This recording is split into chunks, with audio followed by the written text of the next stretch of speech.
¿Qué tal, amigos? Bienvenidos a otra cápsula más de CENIT. Hoy tenemos de invitada a María Delgado. Bienvenida. Mucho gusto. Ella es egresada de la Facultad de Historia de la Universidad Michoacana de San Nicolás de Hidalgo. Y su tema es el Tratado de Libre Comercio en la Educación. Exactamente. ¿Sí? Platícanos más de manera de qué trata este tema que estás investigando. Bueno, este tema trata principalmente, el objetivo principal es de ver las consecuencias que trajo consigo la firma del Tratado de Libre Comercio. Esto quiere decir tanto como consecuencias positivas, negativas, pero por otro lado también enfocarnos en las consecuencias especialmente en la educación, o sea, qué se modifica en la educación básica y superior. Pero bueno, para decirlo pues de manera general, pues en la básica, por ejemplo, se puede ver en la currícula cómo cambian las materias, cómo se va distribuyendo, no sé, de matemáticas, ciencias, las horas, y bueno, la importancia de cada una de estas materias de acuerdo a los cánones internacionales. En este caso, pues el Tratado de Libre Comercio es la apertura a estos cánones internacionales. Los beneficios del Tratado de Libre Comercio, ¿cuáles serían?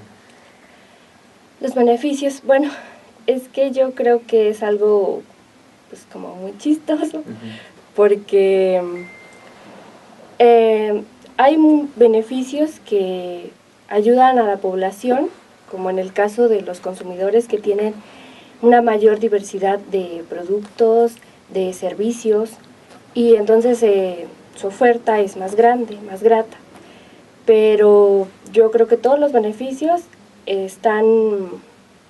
no son tan buenos en cierta medida, porque hay más perjuicios que beneficios. Dentro de esos beneficios está este que acabo de mencionar, está la distribución de mercancías, de productos, está de la cultura. Otro de los beneficios es que pues se da prioridad a la libertad, a la democracia, a las igualdades de las personas. Socialmente hablando hay más empleo, mejores salarios, mejores viviendas. Está la posibilidad de que se puedan ir los estudiantes de viaje a estos países de una manera más fácil. Otro beneficio que puede surgir de este acuerdo comercial es que pues las mercancías están libres de impuestos, entonces eso beneficia mucho a la economía. Se traen varias empresas internacionales que también mejora la economía en el país. Y pues en cuanto a la cultura, pues se distribuye la cultura más fácilmente y es más accesible a la población. ¿Cuáles fueron las intenciones o más bien las razones por las que México firma este Tratado de Libre Comercio? Las intenciones.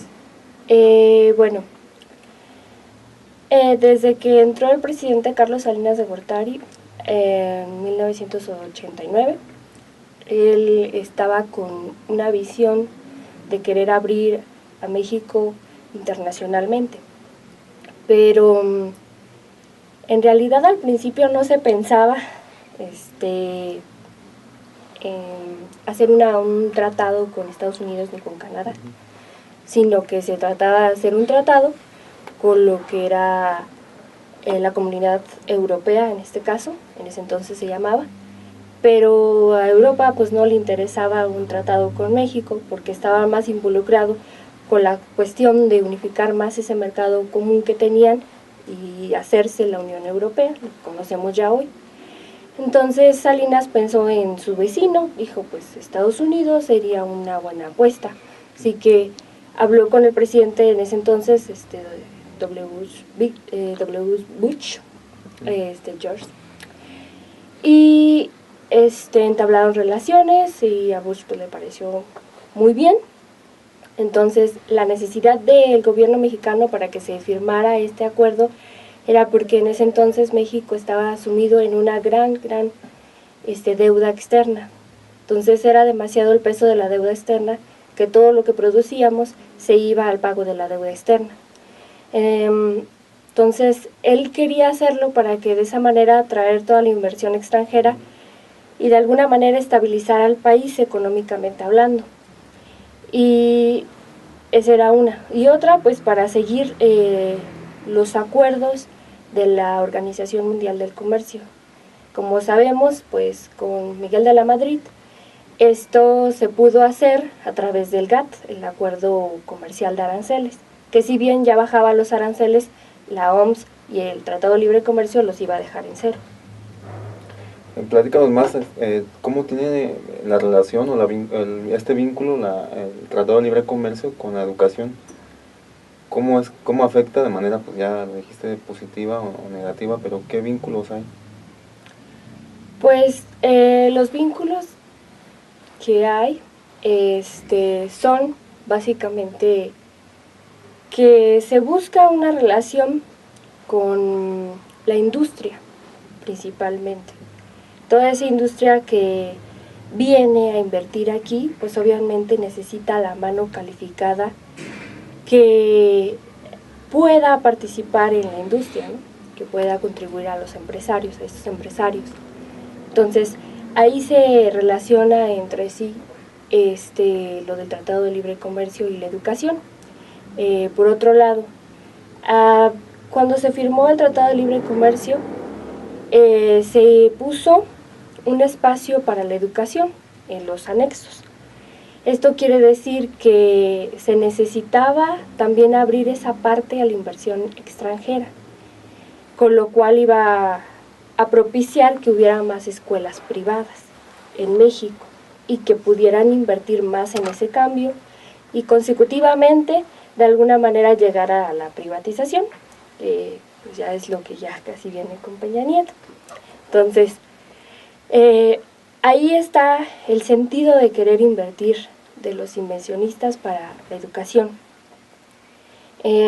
Por otro lado, pues también llegar a tener una simetría con los tres países, es decir, que si Estados Unidos tenía cierto tipo de sistema educativo, México y Canadá debían de seguir el mismo sistema y estar a la par en conocimientos los estudiantes de los tres países, igualmente en el idioma. Es por eso que cuando se firma el tratado empiezan a surgir las escuelas que empiezan a divulgar el idioma inglés, por ejemplo en México. En Canadá y en Estados Unidos el caso pues sería el español o igual el inglés, seguir con el mismo. Pero para acá en México, pues sí, importantemente el mismo idioma, ¿no? Porque de alguna manera, aunque se quería crear una zona comercial, se quería llegar en algún momento a lo que la Unión Europea ya está, o sea, es decir, tener una misma moneda, un mismo idioma y seguir esas mismas reglas o cánones. Lo que me decías era de las escuelas también, creo que escuelas técnicas, ¿no? Para la mano de obra calificada, para empezar a trabajar en esas empresas extranjeras.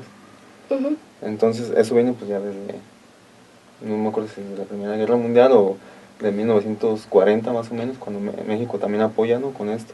Sí, exactamente. Uh-huh. No, bueno. Es decir, pues México ya desde ese tiempo pues está inmerso en esta situación mundial de la mano calificada y de la obra barata. Y pues para los inversionistas es una joya apreciada porque en realidad el producir aquí en México es algo demasiado barato. Entonces eso ayuda mucho para que la mercancía también salga barata. Ese es el punto. Ahorita en la actualidad, bueno, esos trabajos más que nada sirven para pues ver el antecedente, ¿no? De cómo se fue formando ese tratado, pero en la actualidad, ¿cómo ves ahorita el Tratado de Libre Comercio y con este nuevo presidente que entró a Estados Unidos? ¿Qué tanto afecta como para México y el estado de Michoacán, desde tu punto de vista? Desde mi punto de vista, yo pienso que si Estados Unidos se sale del acuerdo, y igual si Canadá ya tampoco quiere seguir con el acuerdo, para México sería más que perjudicial, muy beneficioso, porque dentro de todas las cuestiones, pues, o sea, prejuicios que trajo esto, está que nosotros en la firma del Tratado de Libre Comercio cedimos todo, excepción no se negoció electricidad ni tampoco petróleo, esas partes no se negociaron, más sin embargo sí se invirtió en petroquímica, en los derivados de entonces, por ejemplo, nosotros fortaleceríamos nuestro mercado interno, es decir, haríamos más cosas aquí en México para exportar a otros países, tendríamos más oportunidad de ser independientes tanto de Estados Unidos como de los organismos internacionales, como Banco Mundial, Fondo Monetario Internacional, la FED. Entonces, eso, pues, claro que sí traería más trabajos, mejor salario del que ya tenemos, menos pobreza, porque bueno, como se nos vendió el tratado, se supone que todo eso iba a cambiar, pero no fue así, en realidad perjudicó más ese campo. Creo que incluso hasta nuestro medio ambiente mejoraría mucho más, porque todas estas empresas pues solamente se preocupan por invertir, pero no se preocupan por el medio ambiente. Entonces, creo que eso también beneficiaría mucho al sector turístico. Entonces, es una pauta muy buena. Entonces, yo creo que más que perjudicar a México, beneficiaría a México. Y específicamente pues aquí a Michoacán, yo creo que podríamos empezar a producir o a variar nuestra producción. Podríamos emprender mucho más porque la mediana y la pequeña empresa se podría fortalecer todavía más. Entonces, claro que eso sería dinero que se quedaría en el país, que se estaría moviendo en el país y que a la larga nos traería más estabilidad económica. Y ya que sería un plus que si invierte, no sé, China, que si invierte algún otro país, que ya no sea Estados Unidos, pero con nuestras reglas, sería una cuestión más fácil y más práctica, porque entonces ya podríamos negociar bajo nuestras reglas, ya no tanto bajo las reglas de un tratado o bajo las reglas de la OMS, aunque si seguimos dentro de la OMS, pues seguiríamos al menos las reglas de los aranceles y a los impuestos. Pues muy importante el tema porque hay que darle seguimiento a esto, ¿no? Ahorita sobre todo en la actualidad lo que estamos viviendo y lo que se le viene a México también, pues invitar a las empresas y a los, pues no bueno, también a las pequeñas y medianas empresas para que pues ya vayan viendo esto que tú acabas de comentar y pues vemos que la historia de alguna manera pues como que se vuelve a repetir, no de cierta manera, pero sí es como algo cíclico, entonces pues eso es lo que estamos viviendo en la actualidad y seguir tu tema también para que nos sirva como guía, ¿no? También de cómo cambiar esta visión de México hacia dónde va. Entonces, cómo estar preparados también. Yo creo que tu tema sirve para eso también, para ver el antecedente y cómo pues luchar ante esta nueva posible crisis que viene, ¿no? Sí, sobre todo es que yo creo que la apuesta es la educación en México. Creo que si realmente salimos del Tratado de Libre Comercio, podremos tener un modelo propio de México, siguiendo nuestras condiciones, nuestra gente, nuestros niños, la sociedad en sí mexicana, y no tanto de la sociedad norteamericana y trasladar ese sistema norteamericano acá a México. Entonces, creo que ese es el futuro y ese es lo que haría que nuestro México cambiara o que se modificara de alguna manera para bien o tanto para mal. Porque, pues digamos, ahí está la semilla. En la educación. En la educación. Por eso. Pues agradecerte por tu tiempo, tu tema Gracias. También muy interesante. Gracias y a ustedes. Felicidades también por tu tema y esperemos que pues la gente se ponga las pilas también con esos temas porque sí, no nos debemos de pasar por alto también. Sí. Pues muchas gracias y muchas gracias a ustedes, público, por seguirnos. No olviden compartirnos por ahí, sobre todo con este tema, para que investiguen ustedes también ahí en casa, ahí en internet, ¿no? Que es con una tacita de café, se pongan a investigar sobre el tema porque sí, es algo que estamos viendo en la actualidad y pues quién sabe cómo vaya a parar esto. Pues muchas gracias por todo, hasta la próxima.